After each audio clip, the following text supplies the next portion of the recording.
The PlayStation Portal is out, it's sold out, and it's getting a lot of hype, but this is better. I was scrolling through AliExpress looking for any interesting new retro handhelds that we might have missed when I came across the Project X. Obviously, instantly it caught my eye because it looks incredibly like the PlayStation Portal. And this thing was 30 quid and promised to play up to PlayStation 1 games, so I had to check it out. Now, straight off the bat, you can see that this thing is modeled after the PlayStation Portal. Now, upon closer inspection, this thing is a lot slimmer than a PlayStation Portal and even a lot slimmer than a PlayStation 5 controller. It is also much smaller than a PlayStation Portal and doesn't have as big a screen.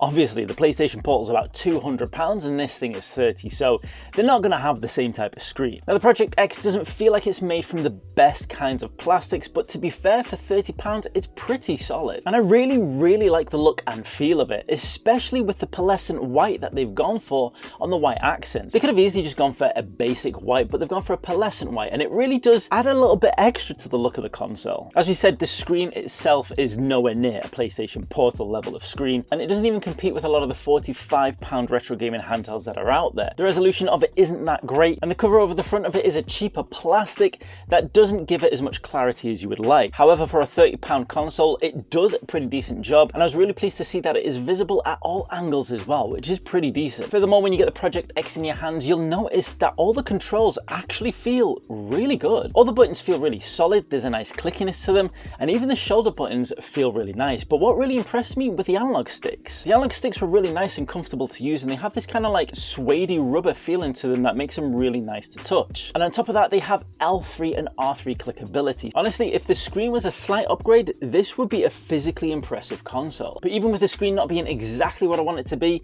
this is still really good fun to use and hold and play around with. When we jump into the actual emulation and gameplay on the Project X, much like the physical appearance, things are close, but not quite there yet. First of all, there's a bit of a random selection of what emulators are actually on there. Now, as promised, it does have a PlayStation 1 emulator on there, and we'll get to that in a second. But with most of these consoles that can emulate up to PlayStation 1, you expect to see the standard range of 8-bit and 16-bit consoles leading up to that generation. But on Project X, we see arcade, NES, SNES, Mega Drive, Game Boy Advance, and PlayStation 1, and that's it. Now, Game Boy Color games are mixed in with the Game Boy games, but we don't see any Game Gear, we don't see any Master System, and we don't see any more of the more niche consoles in the 8-bit or 16-bit generation. Now, emulation itself up to the SNES generation is pretty decent, and to be honest, it plays SNES better than the Datafrog SF2000 does out of the box. But then when we move up to the PlayStation 1 generation, we start to see the cracks. First of all, the only PlayStation 1 game that comes on the Project X is Tekken 3, and this is something that's noticeable with the other emulators as well.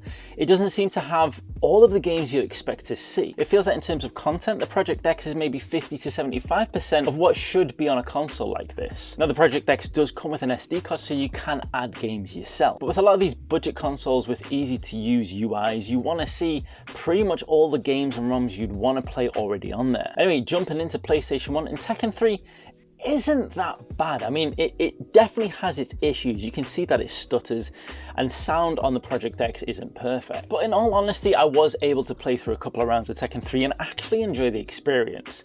Now, don't get me wrong, it was running at around about 75%. There was some slowdown and stuttering, but it did actually perform better than I expected for a £30 console. And this seems to be the thing with the Project X. It seems to actually be a lot more impressive than I thought it was going to be, but because it is more impressive than I thought it was going to be, it makes me see the areas where it does lack, where I think there could have been real slight improvements that could have put this into a completely different class. I think when it comes to emulation and user experience, the biggest letdown for the Project X is the user interface itself. It's the operating system, the software that's on there.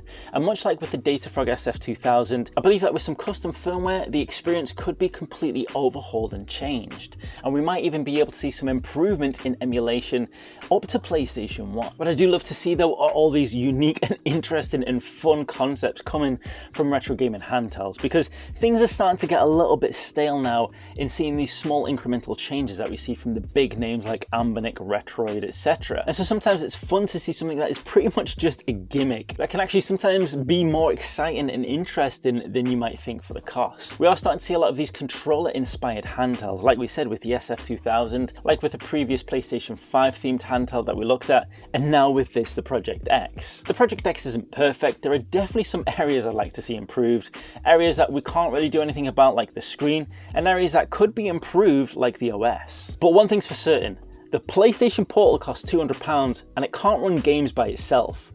Whereas this Project X is 30 quid and it can play games all by itself. So for me, that makes it better than the PlayStation Portal. If you want to get your hands on one of these, links will be in the description below. And if you want to see more funky retro handhelds like this, check out this review here.